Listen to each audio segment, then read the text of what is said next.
Selamat malam Bapak Ibu Jemaat Martin Luther yang kekasih dalam Tuhan Yesus Kristus. Puji Tuhan, kita boleh 11 bulan 2 hari menyusuri tahun 2020. Ini adalah anugerah. Mari kita mensyukurinya dengan bersama. Kita menikmati persekutuan orang percaya, menikmati suara ilahi yang dahsyat.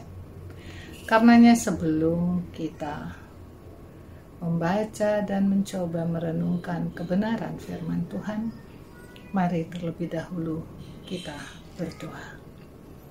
Allah yang kudus yang kami kenal di dalam Kristus Yesus Tuhan kami, terima kasih kami boleh menikmati sukacita persekutuan orang percaya.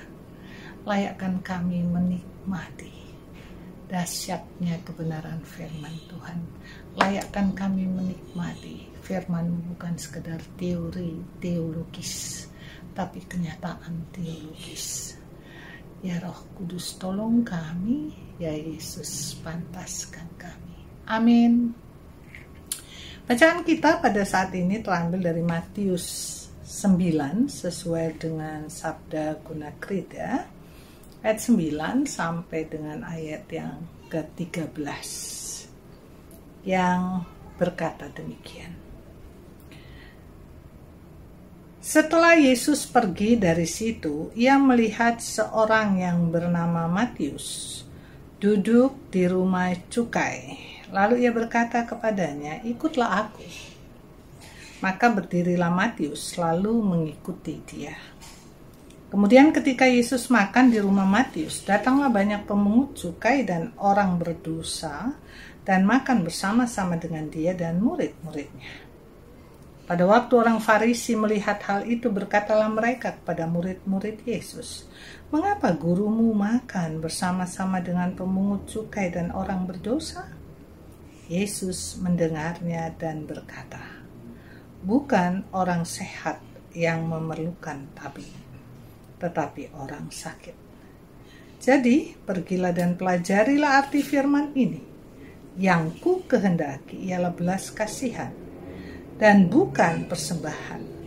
Karena aku datang bukan untuk memanggil orang benar, melainkan orang berdosa." Demikian jauh pembacaan firman Tuhan.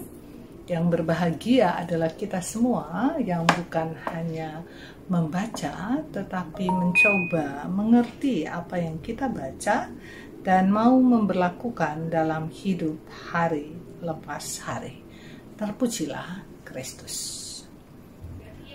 Bacaan kita pada saat ini berisi tentang cerita perjalanan Kristus. Di dalam bacaan pagi diceritakan bagaimana Yesus mengampuni dan menyembuhkan orang lumpuh. Akibat dari tindakan mengampuni dan menyembuhkan orang lumpuh, ada reaksi negatif dari para Farisi dan Saduki, sehingga mereka mengatakan Yesus menghujat Allah. Tetapi bagaimana Yesus menjawab akan pikiran yang tidak benar itu dengan tindakan menyembuhkan, tindakan membangkitkan, dan sekaligus pada waktu dia mengambil tindakan, ia juga memperkenalkan siapa dirinya. Supaya kamu tahu, anak manusia juga punya hak untuk mengampuni dosa. Ini mungkin pelajaran pertama yang bisa jadi penekanan dalam hidup kita. Jemaat yang kekasih dalam Tuhan Yesus Kristus, Yesus sak baik itu melakukan perkara besar Tapi tuh orang pikirannya negatif, apalagi kita. Jadi hidup ini jangan pernah takut dengan pikiran negatif. Hidup ini adalah hidup yang harus dijalani, yang di dalamnya ada orang berpikiran positif, ada orang berpikiran negatif. Belajar dari Yesus. Di tengah pikiran negatif, ada pelajaran teologis yang diberikan. Nah, itu yang kita contohi. Bagaimana orang berpikir negatif, kita nggak ikut hanyut, tetapi justru kita memberikan sebuah pelajaran tentang Allah yang besar dan luar biasa. Dan sesudah Yesus menyembuhkan, nah itu yang dikatakan setelah Yesus pergi dari situ. Artinya setelah Yesus melakukan karya, Yesus jalan lagi. Jalan lagi bukan istirahat. Dikatakan dalam bacaan kita, ia jalan lagi bertemu dengan Matius di rumah cukai. Artinya Yesus masuk ke rumah cukai. Mau bayar cukai? Enggak lah. Itulah Yesus. Sejauh kaki diajak untuk melangkah, sejauh kaki disuruh untuk berkarya. Dilakukan oleh Yesus. Yang sakit disembuhkan, yang mati dibangkitkan, yang lagi duduk di tempat salah dipanggil. Matius pemungut cukai dipanggil oleh Tuhan, ikutlah aku. Nah, ini poin kedua yang bisa kita belajar bersama. Jemaat, ngapain gitu Yesus ke rumah pemungut cukai? Di situ dikata ya, di rumah cukai, di kantornya Matius. Ngapain gitu Yesus ke sana? Di sini kita melihat ada orang yang dipanggil lagi di tempat kerja. Ikutlah aku. Yesus mau panggil orang di mana saja. Mau di gereja, mau di rumah, mau di tempat kerja. Makanya kalau umpama kita lihat cerita-cerita di sekitar pemanggilan orang-orang khusus, dikatakan bahwa semuanya dilepaskan karena mau ikut Yesus. Kayaknya kayak apa dilepaskan? Karena mau ikut Yesus. Sama dengan Matius. Jemaat yang kekasih dalam Tuhan Yesus Kristus. Jadi kalau kita dipanggil dimanapun kita berada, belajar seperti Matius. Dikatakan di situ, berdirilah Matius lalu mengikuti dia. Kapan Tuhan panggil, di mana Tuhan panggil, Tuhan punya tahu. Kita hanya ikut. Kita hanya bersikap seperti Matius, dengar, jalan. Jadi kalau umpama kita pada dipanggil, di tempat kerja dapat sentuhan luar biasa, kemudian kita mencoba melawan karena kita merasa dunia lebih menjanjikan, Bapak Ibu, jangan dipikir Tuhan kekurangan tenaga. Kalau Matius tidak mau, emang Tuhan kurang orang. Kalau kita dipanggil terlibat, itu menguntungkan kita. Kalau kita dipanggil terlibat seperti Matius, keuntungannya adalah bahwa dia melihat pekerjaan Allah. Dia merasakan bahwa ternyata segala hasil cukai yang dia miliki dengan kehidupan di dalam Kristus beda jomplang. Jadi mari, kalau kita dipanggil Tuhan, rugi kalau nggak jawab. Jangan pernah hitung Tuhan dengan duit. Jangan pernah berpikir kalau ikut Tuhan uangnya hilang. Uang itu buatan manusia. Hal berikut yang bisa kita belajar dari bacaan kita pada saat ini. adalah bahwa sebagai tanda syukur Matius buat syukuran. Jadi kalau mau dibilang Matius ini Tuhan panggil sudah dalam kesiapan. Memang nggak diceritakan bagaimana Matius berproses sehingga pada waktu dipanggil Tuhan dia jawab ya. Yang pasti setiap orang dipanggil terproses baru jawab ya. Itu yang pasti. Tuhan selalu mempersiapkan setiap orang dengan baik. Nah, karena itulah dia bersyukur. Karena emang dasarnya dia udah dipersiapkan. Dia bersyukur, dia adakan perjamuan bersama. Nah, ini GPIB banget kan. Kalau bersyukur, makan bareng. Pandemi ini ngajarin kita, tanpa makan pun kita bisa bersyukur kok. Biarlah pandemi sekian bulan bisa merubah pola kita beribadah ke depan. Jangan uang lebih banyak habis untuk makanan daripada untuk yang lain. Biarlah pandemi ini membuat kita semakin matang melihat bahwa makan bukan yang utama dalam ibadah. Nah, Matius bikin syukuran, makan bareng. Kemudian orang Farisi Saduki ngomong lah, loh kok Yesus makan sama orang Lewi?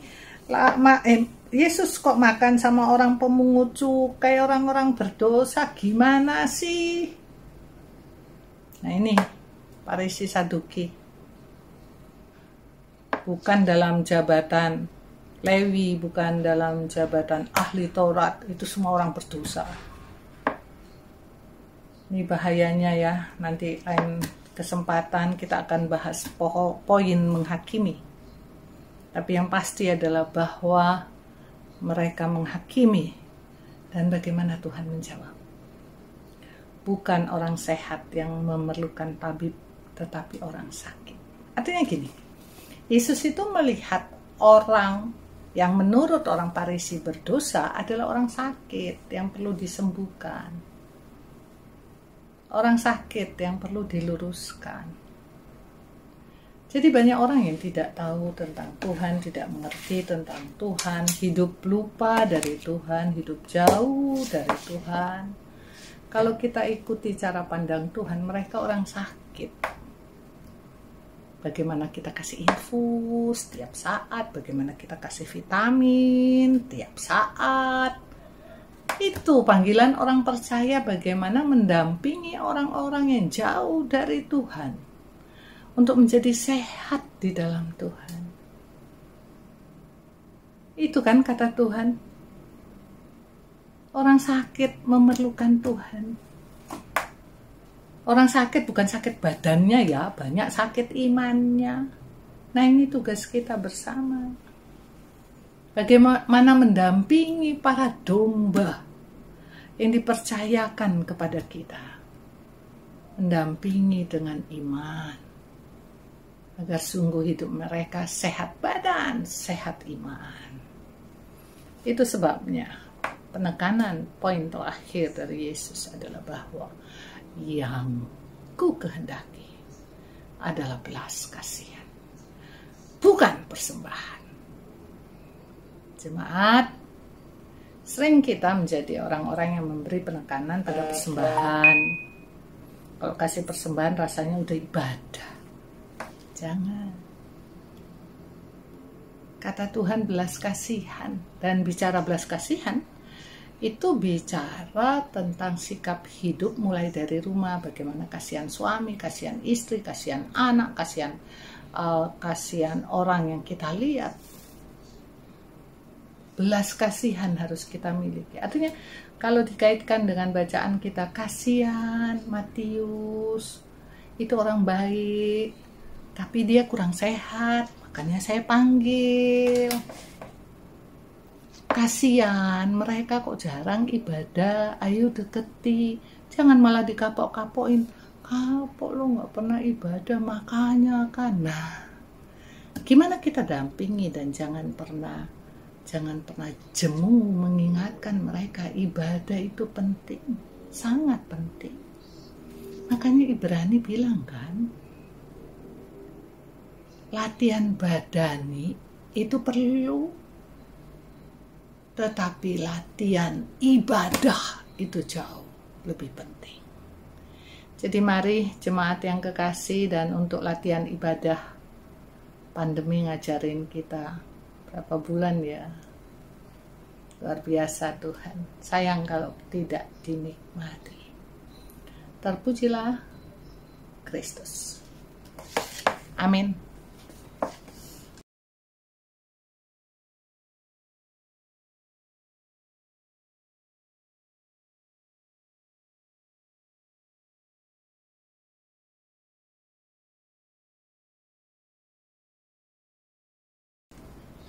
Mari bersama kita berdoa. Allah yang kudus yang kami kenal di dalam Kristus Yesus Tuhan kami sungguh bersyukur kalau kami punya Tuhan yang hidup dan yang berkuasa. Kami punya Tuhan yang mengasihi kami. Kami punya Tuhan yang mempedulikan kami. Kami punya Tuhan yang tidak pernah jemu mengasihi kami di tengah kelemahan dan kekurangan kami. Makasih Tuhan. Ampuni dosa kami, bersihkan hati kami, kuduskan pikir kami. Biarlah belas kasihan itu jadi milik semua kami. Terima kasih Bapa. Pada kesempatan ini kami datang mau menyerahkan jemaat GPIB Martin Luther dengan segala kegiatannya, dengan segala aktivitasnya. Tuhan tolong biarlah di dalam setiap kegiatan kehadiran Tuhan dirasa, kuasa Tuhan dialami, nama Tuhan dipuji. Dan di tengah situasi pandemi ini Tuhan, mampukan kami menjadi jemaat yang tetap bersaksi. Di tengah pandemi ini mampukan kami untuk menjadi orang yang berbahagia karena melihat pekerjaan Tuhan di tengah situasi yang ada. Kami minta dengan sungguh dalam nama Yesus. Kami datang mau menyerahkan mereka yang sakit badannya. Layakkan kami memohon Tuhan sembuhkan mereka, pulihkan mereka. Dan kami datang mau menyerahkan persiapan-persiapan Natal kami, biarlah menjadi ajang di mana kami boleh menyatakan iman dan belajar tentang karya-karya ilahi. Dan kami datang mau menyerahkan juga akan rencana mutasi Pendeta Rudi ke Kelapa Gading dan Pendeta Ria Yakobs yang akan masuk ke GPIB Martin Luther. Tuhan biarlah semuanya berjalan dalam kehendak Tuhan. Tuhan yang mengatur segala sesuatunya, sehingga yang pergi dalam sukacita, damai sejahtera, yang datang dalam sukacita dan damai sejahtera. Puji Tuhan. Kami datang pada saat ini mau menyerahkan akan pemerintah, bangsa dan negara kami. Tuhan tolong kehidupan bernegara kami di tengah situasi yang ada sekarang ini. Tuhan tolong bangsa kami. Kami serahkan pandemi COVID-19. Tuhan tolong Tuhan. Tuhan yang punya kemampuan untuk menyelesaikan ini. Karenanya kami minta kepadamu Tuhan Yesus. Tolong berhentikan Tuhan. Berhentikan Tuhan. Terima kasih Tuhan Yesus. Dan bagi mereka yang terpapar akan penyakit COVID ini, Tuhan Yesus tolong. Kami mohon jamahan kasih-Mu. Kami mohon kesembuhan dari-Mu. Kami mohon biarlah mereka lewat apa yang dialami menyadari keterbatasan kemanusiaan mereka. Tolong Yesus. Terima kasih, kami serahkan para dokter yang berada di garda depan, khususnya para dokter yang ada di Jemaat Martin Luther, para perawat yang ada di Jemaat Martin Luther. Tuhan tolong bentengi mereka Tuhan dengan kuat kuasa-Mu. Jauhkan mereka dari penyakit COVID ini, jauhkan Tuhan. Biarlah mereka boleh menjadi orang garda depan yang sehat bersama Tuhan. Terima kasih Tuhan, terima kasih. Terima kasih kalau kami boleh bersyafaat bersama. Doa kami persembahkan kepada Tuhan Yesus, kami naikkan dalam nama Yesus. Dan kami percaya, sebagaimana firman, Tuhan pasti menjawab. Dan terima kasih kalau Tuhan mengajar kami berdoa. Bapa kami yang di sorga, dikuduskanlah namamu, datanglah kerajaanmu, jadilah kehendakmu di bumi seperti di sorga. Berikanlah kami pada hari ini makanan kami yang secukupnya. Dan ampunilah kami akan kesalahan kami, seperti kami juga mengampuni orang bersalah kepada kami. Dan janganlah membawa kami ke dalam percobaan, tetapi lepaskanlah kami daripada yang jahat. Karena Engkau yang punya kerajaan dan kuasa dan kemuliaan sampai selama-lamanya. Amin.